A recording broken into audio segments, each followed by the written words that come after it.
जय हिंद दोस्तों, आप सभी का बहुत बहुत स्वागत है मेरे यूट्यूब चैनल पे। आज हम बात करने वाले हैं बिहार के प्रमुख व्यक्तित्व, मतलब बिहार के वो प्रसिद्ध लोग जिनके बारे में हमें जानना जरूरी है और जिससे हर साल बीपीएससी आपका कम से कम 2 क्वेश्चन तो पूछती है। तो चलिए इन चीज़ों को देखते हैं। एडिटोरिया बिहार तथ्य संग्रह की क्लासेस चल रही हैं जिसको आप डेली फॉलो कीजिए। इसमें और 2 से 3 क्लासेस लेफ्ट हैं और हमने पूरा बिहार स्पेशल कंप्लीट करा दिया है। तो जो भी स्टूडेंट जिन्हें Bihar special line to line देखना है, लाइन टू लाइन समझना है, वो इन क्लासेस को फॉलो करें।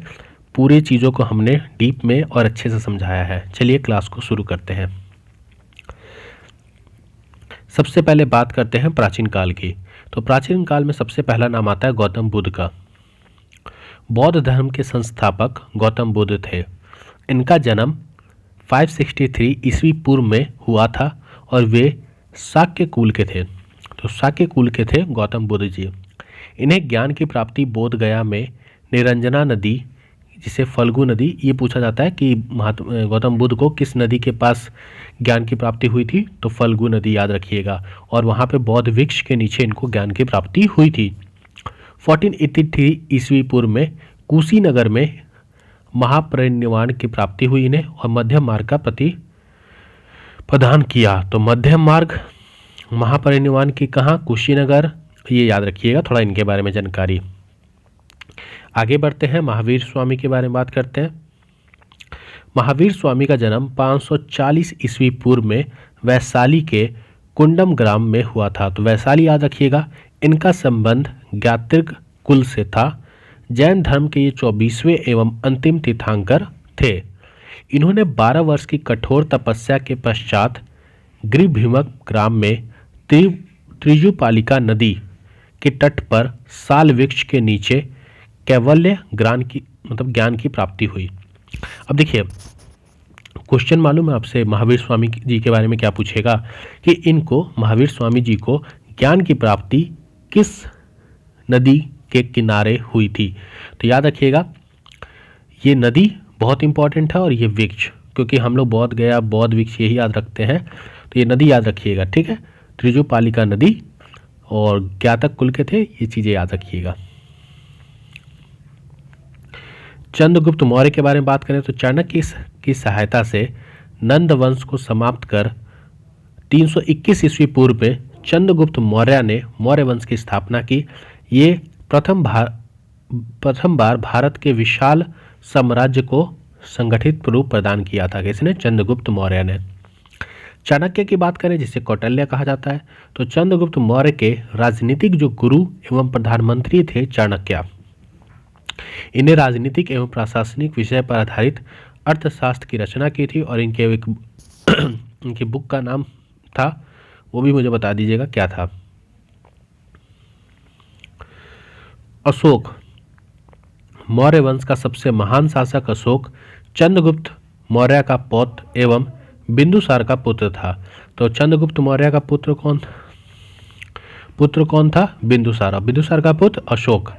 अशोक अपने शांति, सद्भाव और जन कल्याणकारी शासन के लिए प्रसिद्ध था। अशोक ने बौद्ध धर्म को स्वीकार किया और उसके प्रसार के लिए स्तंभ और शिलालेखों का भी प्रयोग किया था। आर्यभट्ट की हम बात करते हैं। आर्यभट्ट गुप्त काल के प्रसिद्ध गणितज्ञ और खगोल शास्त्री थे। इन्होंने बीज गणित की प्रारंभिक आधारशिला रखी। ज्योमेट्री हो गया, ट्रिग्नोमेट्री, जीरो, ये सारी चीज़ें इनके देन हैं। आर्यभट्टम एवं आर्य सिद्धांत की रचना की और इन्होंने दशमलव और शून्य का भी आविष्कार किया था। किसने? आर्यभट्ट ने। याज्ञवल्क्य, तो याज्ञवल्क्य विदेह जो मिथिला के राजा थे, इन्हें मिथिला के राजा जनक के समकालीन थे। उन्होंने शतपथ ब्राह्मण, याज्ञवल्क्य स्मृति आदि की रचना की थी। याज्ञवल्क्य। आगे बात करते हैं हम पाणिनि की। पाटलिपुत्र निवासी पाणिनि ने प्रसिद्ध संस्कृत व्याकरण अष्टाध्यायी की रचना की थी। जीवक की बात करें, जीवक बिंबिसार के समकालीन थे और वे प्रसिद्ध आयुर्वेदाचार्य थे। जीवक ने महात्मा बौद्ध, उज्जैन के राजा प्रघोत का उपचार किया था? याद रखिएगा, जीवक कौन थे? आपके एक आयुर्वेदाचार्य थे। अश्वघोष, अश्वघोष बौद्ध महाकवि एवं दार्शनिक थे। बौद्ध के महाकवि और दार्शनिक थे। वे कनिष्क के समकालीन थे और इन्होंने प्रसिद्ध रचना बुद्ध चरितम, तो बुद्ध चरितम किसने लिखी थी? अश्वघोष ने। आगे बात करते हैं बाणभट्ट। तो बाणभट्ट हर्षवर्धन के समकालीन थे और इन्होंने हर्षचरित कादम्बरी की रचना की और कादम्बरी विश्व की सबसे प्राचीन उपन्यास था। तो कादम्बरी की रचना किसने की थी? बाणभट्ट ने की थी। दीपांकर श्रीज्ञान, दीपांकर श्रीज्ञान विक्रमशिला विश्वविद्यालय के प्रसिद्ध आचार्य थे। इन्होंने तिब्बत शासक के निमंत्रण पर तिब्बत भेजा गया था और वे बौद्ध धर्म के प्रमुख ज्ञाता थे। कौन? दीपांकर श्रीज्ञान। मंडल मिश्र, मंडल मिश्र मिथिला क्षेत्र के प्रसिद्ध विद्वान एवं दार्शनिक थे। इन्होंने शंकराचार्य के साथ शास्त्र ज्ञात किया था। किसने? मंडल मिश्र ने। मध्यकालीन की अगर हम बात करें तो मखदूम सफुद्दीन, देखिए जो इम्पोर्टेंट है ना मैं आपको वो बता देता हूँ क्योंकि बहुत चीज़ें हैं कचर पचर हो जाएंगी। शेरशाह भारत का सर्वश्रेष्ठ अफगान जिसने मुगल शासक सत्ता को समाप्त कर सूर्यवंश की स्थापना की। शेरशाह को प्रशासनिक सुधारों के लिए विशेष रूप से जाना जाता है और शेरशाह ने जन कल्याण के लिए कृषि, संचार, यातायात आदि के लिए व्यापक सुधार किए थे। तो शेरशाह के बारे में याद रखिएगा, ठीक है। आगे अगर हम बात करें विद्यापति की, तो बिहार दरभंगा के प्रसिद्ध श्रृंगार रस के कवि थे और इन्हें मैथिली कवि कोकिल, ये इंपॉर्टेंट है, मैथिल कवि कोकिल किसे कहा जाता था? विद्यापति को, ठीक है। इन्होंने मैथिली में और संस्कृत में रचनाएं की थी। तो मैथिली कवि कोकिल विद्यापति, ठीक है। गुरु गोविंद सिंह, याद रखिएगा, सिख धर्म के 10वें गुरु जिनका जन्म 1666 ईस्वी में पटना में हुआ था। इन्हें सिखों के लिए पंचकारकेश, कंघा, कड़ा, कृपाण और कच्छा अनिवार्य किया। 1708 ईस्वी में नांदेड़ में इनकी अफगानी द्वारा हत्या कर दी गई थी। तो गुरु गोविंद सिंह के बारे में भी याद रखिएगा। अब हम बात करते हैं पीर अली। अधिकतर क्वेश्चन यहाँ से या फिर सिख या फिर बौद्ध या जैन यहीं से पूछे जाते हैं। और एक शेरशाह, ये 4 नाम जो आप पीछे मैंने बताया 4-5 नाम, यही 5 नाम इंपॉर्टेंट है। बाकी आधुनिक काल में जो इंपॉर्टेंट है वो मैं बताते चलूँगा। पीर अली की बात करें तो पटना सिटी के पुस्तक विक्रेता जिसने पटना में 1857 की क्रांति का बिगुल फूका और अंग्रेजों के संघर्ष के पश्चात उसे फांसी दे दी गई। तो पूछता है कि पटना सिटी में एक पुस्तक विक्रेता था जिसने पटना में 1857 की क्रांति का बिगुल फूका, वो कौन था? पीर अली। वीर कुंवर सिंह बहुत इंपॉर्टेंट है। जगदीशपुर के जमींदार जिसने 1857 की क्रांति में बिहार का नेतृत्व किया और 75 वर्ष की आयु में इन्होंने 1 वर्ष तक अंग्रेजों से संघर्ष कर कठिन चुनौती दी। डॉक्टर सच्चिदानंद सिन्हा, ये भी इंपॉर्टेंट है। डॉक्टर सच्चिदानंद सिन्हा पृथक बिहार के निर्माता के रूप में इन्हें जाना जाता है और संविधान सभा के प्रथम अध्यक्ष अस्थायी थे। कौन? डॉक्टर। और अस्थायी कौन थे? राजेंद्र प्रसाद। पृथक बिहार के निर्माता के रूप में, तो ये याद रखिएगा। मौलाना मजरूल हक बिहार के मुस्लिम स्वतंत्रता सेनानियों में से सबसे अग्रणी थे। इन्होंने असहयोग खिलाफत आंदोलन में इनकी सक्रिय भूमिका थी। इन्होंने पटना में 1920 में सदाकत आश्रम की स्थापना की, ये इंपॉर्टेंट है। और गांधी जी इन्हें देशभूषण कहते थे। तो देशभूषण किसे कहते थे? मौलाना मजरूल हक को। कौन कहते थे? गांधी जी कहते थे। और सदाकत आश्रम 1920 पटना में इन्होंने की, क्योंकि इस आश्रम से आगे चल के बहुत चीज़ें रिलेट करेंगे, तो इसलिए याद रखिएगा। मौलाना मजरूल हक देशभूषण के नाम से उन्हें जाना जाता था। गांधी जी ने इन्हें देशभूषण कहा था। 1920 सदाकत आश्रम पटना। डॉक्टर राजेंद्र प्रसाद स्वतंत्र भारत के प्रथम राष्ट्रपति थे। इनका जन्म 3 दिसंबर 1884 में सिवान के जीरादेई जिले में सिवान जिला में एक जीरादेई जगह है वहाँ हुआ था। 1906 में बिहारी छात्र सम्मेलन से सक्रिय भूमिका में आए। चंपारण सत्याग्रह, असहयोग आंदोलन से भारत जोड़ो आंदोलन तक ये सक्रिय थे और संविधान सभा के अस्थायी सदस्य थे। कौन? अस्थाई सदस्य। और अभी हमने पढ़ा था प्रथम अध्यक्ष अस्थाई कौन थे? डॉक्टर सत्येंद्र सिन्हा, याद रखिएगा। हसन इमाम, पटना के निवासी हसन इमाम पेशे से बैरिस्टर थे। इन्होंने स्वतंत्रता आंदोलन में खिलाफत आंदोलन, सविनय अवज्ञा आंदोलन में सक्रिय रूप से भाग लिया और बिहार में इन्होंने साइमन कमीशन के विरुद्ध नेतृत्व किया था। तो हसन इमाम साइमन कमीशन के विरुद्ध जो कमेटी बैठी थी उसके नेतृत्व कर रहे थे। भिखारी ठाकुर की अगर हम बात करें तो भिखारी ठाकुर का जन्म 1887 ईस्वी में सारण के कुतुबर में हुआ था। वे भोजपुरी के लोक गायक, लोक कलाकार थे और भोजपुरी का शेक्सपियर अगर आपसे पूछे तो भिखारी ठाकुर, याद रखिएगा। और विदेशिया इनकी सबसे प्रसिद्ध कृति है। विदेशिया भिखारी ठाकुर, भोजपुरी का शेक्सपियर भिखारी ठाकुर। आगे बढ़ते हैं। सर सुल्तान अहमद पटना विश्वविद्यालय के प्रथम भारतीय कुलपति थे, सर सुल्तान अहमद। और 1937 ईस्वी में वायसराय का कार्यकारी परिषद के सदस्य बने और 94 ईस्वी में वह भारत सरकार के विधि सदस्य नियुक्त किए गए।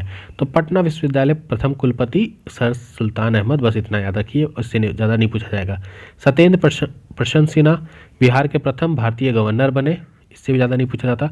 1921 में बिहार उड़ीसा के गवर्नर पद से इन्होंने इस्तीफा दे दिया था असहयोग आंदोलन के समय। तो बिहार के प्रथम भारतीय गवर्नर सत्येंद्र प्रसाद सिन्हा, सत्येंद्र प्रसाद सिन्हा बिहार के प्रथम गवर्नर, बस इतना याद रखिए।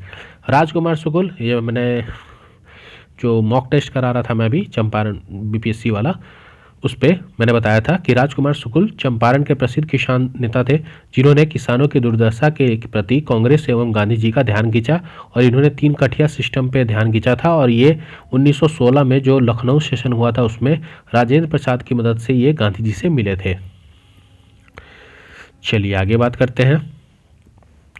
मोहम्मद यूनिस 1937 के चुनाव पश्चात बिहार के प्रथम प्रधानमंत्री या मुख्यमंत्री का पद ग्रहण किया था। आपको पता है कि जीता तो वैसे कांग्रेस ने था, जो डॉक्टर श्री कृष्ण सिंह थे ये जीते थे, लेकिन इन्होंने कहा था राज्यपाल को कि राजनीतिक हस्तक्षेप अगर आप नहीं करोगे तभी हम इस पर शपथ लेंगे, अन्यथा शपथ नहीं लेंगे। तो जो राज्यपाल थे उन्होंने मोहम्मद यूनिस को न्योता दे दिया कि आप आके सरकार बनाइए, और इन्होंने सरकार बनाई और सरकार 4 महीना चली। उसके बाद फिर डॉक्टर कृष्ण सिंह ने क्या किया, सरकार बनाने का न्योता मतलब प्रस्ताव ले लिया। 1887 ईस्वी में नवादा के खनवा में इनका जन्म हुआ। इनका पैतृक गांव शेखपुरा के पीर बाघा में था। बिहार के सक्रिय स्वतंत्रता सेनानी रहे हैं, जो स्वतंत्र बिहार के पहले मुख्यमंत्री बने। तो स्वतंत्र बिहार के पहले मुख्यमंत्री, और यहाँ पे देखिए बिहार के प्रथम मुख्यमंत्री, कंफ्यूज मत होइएगा। स्वतंत्र बिहार के प्रथम मुख्यमंत्री डॉक्टर कृष्ण सिंह और मोहम्मद यूनिस बिहार के प्रथम मुख्यमंत्री। डॉक्टर कृष्ण सिंह को बिहार केसरी किसे कहा जाता था? डॉक्टर कृष्ण सिंह को, याद रखिएगा, ये सब इंपॉर्टेंट क्वेश्चन है। रामधारी सिंह दिनकर हिंदी के प्रख्यात लेखक, कवि एवं निबंधकार थे आपके रामधारी सिंह दिनकर। जन्म 1908 ईस्वी, बेगूसराय के सिमरिया में इनका जन्म हुआ था। इन्होंने स्वतंत्रता पूर्व विद्रोही कवि के रूप में जाना जाता था और स्वतंत्रता के बाद इन्हें राष्ट्र कवि के रूप में जाना जाता था। इनकी प्रमुख रचनाएं जो थी, उर्वशी के लिए इनको पुरस्कार मिला है और रेणुका के लिए भी इनको पुरस्कार मिला था। ये 2 तो जरूर याद रखिएगा, उर्वशी और रेणुका इनकी सबसे प्रसिद्ध रचनाएं थी। और स्वतंत्रता से पहले ये विद्रोही कवि थे और स्वतंत्रता के बाद इनको राष्ट्र कवि के रूप में जाना जाता था। रामधारी सिंह दिनकर। फणीश्वरनाथ रेणु, इनके बारे में कुछ ज़्यादा वैसे नहीं है। अररिया जिले से 1921 ईस्वी में इनका जन्म हुआ था। फणीश्वरनाथ रेणु का 1921 अररिया जिले में फारिसिमगंज के अरोहिया में हुआ था। हिंदी उपन्यासों के लिए ये लेखक हिंदी उपन्यास थे। इनकी जो प्रमुख रचना है वो मैला आंचल। ये बस याद रखिएगा आप इनके बारे में, और कुछ याद रहे या ना रहे ये याद रहना चाहिए। फणीश्वरनाथ रेणु, मैला आंचल। अब आते हैं 2 इंपॉर्टेंट पे। अनुग्रह नारायण सिंह, ये भी इंपॉर्टेंट है आपका और ये भी इंपॉर्टेंट है। अनुग्रह नारायण सिंह के बारे में बात करें तो 1887 ईस्वी में औरंगाबाद के पोईअवा में इनका जन्म हुआ था। 1917 के चंपारण सत्याग्रह में गांधी जी के साथ दिया था इन्होंने, अनुग्रह नारायण सिन्हा ने। और इसके पश्चात बिहार सरकार में मंत्री का पद संभाले और इन्हें बिहार विभूति की संज्ञा दी गई है। मतलब बिहार विभूति किसे कहा गया है? अनुग्रह नारायण सिन्हा। अनुग्रह नारायण सिन्हा बिहार विभूति। कुछ याद रखो या ना रखो, ये तो जरूर याद रखना। जयप्रकाश नारायण 1902 बिहार के सारण के सिताब दियारा गांव में इनका जन्म होता है। इन्हें लोकनायक कहा जाता है, ये जब ज़्यादा इंपॉर्टेंट है। लोकनायक कहा जाता है किसे? जेपी जयप्रकाश नारायण को। ठीक है। जीवन सविनय अवज्ञा आंदोलन के प्रारंभ में मतलब इनका नाम प्रसिद्ध हुआ। 1942 की क्रांति में विशेष भूमिका निभाई। आज़ाद दस्ता का गठन किया इन्होंने। आज़ाद दस्ता स्वतंत्रता पश्चात 1975 ईस्वी में संपूर्ण क्रांति का नेतृत्व किया इन्होंने और 1965 में इन्हें मैग्नीज पुरस्कार भी दिया गया। तो आप इसमें जयप्रकाश नारायण जी के बारे में एक तो लोकनायक, आज़ाद दस्ता, संपूर्ण क्रांति। संपूर्ण क्रांति 1975 में, आज़ाद दस्ता आपका 1942 में। तो ये थोड़ा चीज़ें याद रखिएगा जिससे आपको चीज़ें थोड़ा याद रहे। आगे बात करते हैं स्वामी सहजानंद सरस्वती। स्वामी सहजानंद सरस्वती के बारे में अगर हम बात करें तो भारत के जो किसान आंदोलन का जनक कहा जाता है स्वामी सहजानंद सरस्वती को। इन्होंने सन्यासी जीवन व्यतीत करते हुए किसानों के अधिकारों के लिए संगठन का नेतृत्व किया था स्वामी सहजानंद सरस्वती जी ने। 1929 ईस्वी में इन्होंने बिहार का प्रांतीय किसान सभा का गठन किया था और 1936 में भारतीय किसान सभा का स्थापना किया। इन्होंने हुंकार पत्रिका में अपना विचार प्रस्तुत किया। तो दो चीज़ इनके बारे में, स्वामी सदानंद सरस्वती के बारे में आपको याद होनी चाहिए। पहला कि 1929 में बिहार प्रांतीय किसान सभा का गठन किसने किया था? स्वामी सदानंद सरस्वती 1929। और 1936 में भारतीय किसान सभा सदानंद सरस्वती और हुंकार इनकी पत्रिका का नाम था। कर्पूरी ठाकुर, यहाँ से तो आपको भी याद होना चाहिए कि कर्पूरी ठाकुर जी को अभी क्या मिला है, बताइएगा। 1924 ईस्वी में बिहार के समस्तीपुर में इनका जन्म हुआ था। गरीबों के मसीहा के रूप में जाना जाता था कर्पूरी ठाकुर को। स्वतंत्रता पश्चात बिहार के दूसरे उप मुख्यमंत्री बने थे कर्पूरी ठाकुर और 1970 में ये मुख्यमंत्री बने थे। तो ये आपके 1970 और 1977 में दो बार ये मुख्यमंत्री बने थे कर्पूरी ठाकुर। और अभी ने किसी पुरस्कार से भी नामांकित किया गया है। तो आप बताइएगा कौन सा पुरस्कार था। और इनकी 1924 और 2024 में इनकी 100वीं जयंती भी मनाई गई है। अब हम बात करते हैं इसमें, ये तो बात करें अगर राहुल सारकेत्यान की, तो ये हिंदी के प्रमुख साहूकार थे। इनका जन्म तो उत्तर प्रदेश के आजमगढ़ में हुआ था, लेकिन ज्ञान भंडार के लिए इन्हें महापंडित की उपाधि दी गई थी। इन्होंने बिहार में किसान आंदोलन में प्रमुखता में भाग लिया था और सिवान के अनवारी सत्याग्रह का नेतृत्व किया था। तो राहुल की अगर बात करें तो ये बस याद रखिएगा, अनवारी सत्याग्रह। खान बहादुर खुदबख्श खान, इनका जन्म 1842 ईस्वी में सिवान के उखई में हुआ था। खान बहादुर खुदाबख्श खान पटना के प्रसिद्ध खुदाबख्श लाइब्रेरी की स्थापना की थी। तो ये थोड़ा इंपॉर्टेंट है, खुदाबख्श लाइब्रेरी की स्थापना खान बहादुर खुदाबख्श ने की थी। स्वतंत्रता पश्चात इन्हें राष्ट्रीय धरोहर मानते थे। 1969 में संसद द्वारा पारित प्रस्ताव के तहत इन्होंने भारत सरकार द्वारा दिए जाने वाले, इसका कुछ वैसा कुछ नहीं है, बस एक चीज़ याद रखिएगा कि सिवान के थे और दूसरा इन्होंने खुदाबख्श लाइब्रेरी की स्थापना की थी। रामवृक्ष बेनपुरी, मुजफ्फरपुर के बेनपुरी गांव में इनका जन्म हुआ था। स्वतंत्रता आंदोलन में सक्रिय भूमिका निभाई, जेल भी गए। इन्हें युवक नामक समाचार पत्र का संपादन किया। तो युवक नामक रामवृक्ष बेनपुरी याद रखिएगा। और इनकी प्रमुख रचना माटी की मूर्तें, चिता के फूल, सगमिता और तगागत है। रामवृक्ष बेनपुरी, युवक नामक समाचार पत्र, माटी की मूर्तें, चिता के फूल, सगमित्रा और तगागत। नागार्जुन की अगर हम बात करें तो इनका वास्तविक नाम वैद्यनाथ मिश्र था। 1911 में जन्म हुआ था, मधुबनी में इनका जन्म हुआ था। नागार्जुन ने हिंदी, मैथिली, संस्कृत एवं बांग्ला में मौलिक रचनाएं लिखी थी। इनकी प्रसिद्ध जो रचनाएं थी वो थी युगधारा, प्यासी, पथराई, आंखें, बलचनमा, सतरंगे, पंखों वाली और तालाब की मछलियाँ। तालाब की मछलियाँ सतरंगे पंखों वाली बल्चनमा, प्यासी पथराई आंखें और युगदारा, ये किसकी रचनाएं थी? नागार्जुन की। याद रखिएगा, इन्होंने मैथिली, संस्कृत, बांग्ला, हिंदी सब में इनकी रचनाएं थी। तो जब भी रचनाएं ज़्यादा आ जाए तो वो नागार्जुन याद रखिएगा। बिस्मिल्लाह खां, उस्ताद बिस्मिल्लाह खां का जन्म 1916 के बक्सर के डुमराव गांव में हुआ था, और डुमराव गांव से याद रखिएगा बिस्मिल्लाह खां। ठीक है, ये शहनाई वादन के लिए विश्व प्रसिद्ध थे। शहनाई वादन के लिए विश्व प्रसिद्ध बिस्मिल्लाह खां थे। इन्होंने प्रथम स्वतंत्रता दिवस 15 अगस्त 1947 को लाल किले में शहनाई वादन किया था, और 2001 में इनको भारत रत्न से सम्मानित किया गया।